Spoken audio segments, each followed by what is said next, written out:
pondok kita dan untuk Indonesia.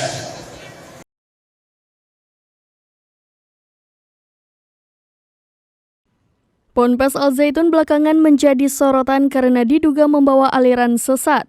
Kabar terbaru Majelis Ulama Indonesia memastikan bahwa kurikulum yang ada di Ponpes Al Zaitun Indramayu, Jawa Barat tidak ditemukan penyimpangan. Melansir tribunwau.com, Ketua MUI Bidang Fatwa Asrorun Niam Soleh menuturkan bahwa Ponpes Al Zaitun telah diinvestigasi sejak tahun 2002. Atas hasil investigasi tersebut, Asrorun Niam menuturkan kurikulum pendidikan yang ada di Al Zaitun tidaklah salah. Bahkan Asrorun menyebut tidak ditemukan unsur kesesatan dalam kurikulum Ponpes Al Zaitun. Adapun menurut MUI yang salah dalam kasus ini adalah sosok pemimpin dari Al Zaitun, yaitu sosok Panji Gumilang. MUI menemukan fakta bahwa doktrin Panji Gumilang lah yang membuat kegaduhan di masyarakat. Doktrin itu diantaranya dimulai dari ajaran yang dibuat oleh Panji Gumilang, di mana doktrin tersebut dianggap telah menyimpang dari ajaran agama Islam. Contohnya ibadah haji yang tidak perlu ke tanah suci, azan yang menghadap jamaah, sholat ibadah yang tidak wajib, dan masih banyak hal lainnya.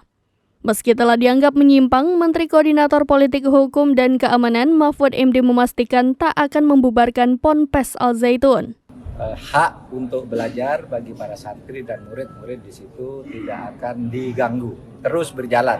Katanya masih menerima pendaftaran, silahkan terima pendaftaran karena pondok pesantren itu adalah lembaga pendidikan yang harus kita bina.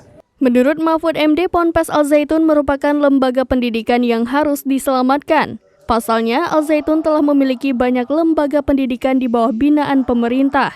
Mahfud MD berujar pihaknya akan melakukan evaluasi terhadap Ponpes Al Zaitun yang memastikan akan menata Al Zaitun sesuai dengan ketentuan undang-undang. Tetapi pondok pesantrennya kita akan evaluasi secara administratif. Ya, tindakan evaluasinya itu apa?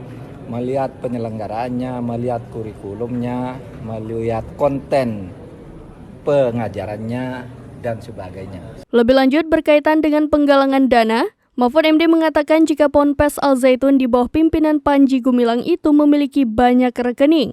Temuan sementara Panji Gumilang memiliki 256 rekening bank yang masih aktif. Al Zaitun itu ada aspek hukum pidana. Yang aspek hukum pidana tentu akan ditangani oleh Polri dan tidak akan diambangkan. Tidak boleh ada satu perkara itu diambangkan. Kalau iya, iya. Kalau tidak, ya tidak. Gitu. Jangan laporan ditampung lalu ada hambatan sana-sini, tidak jalan.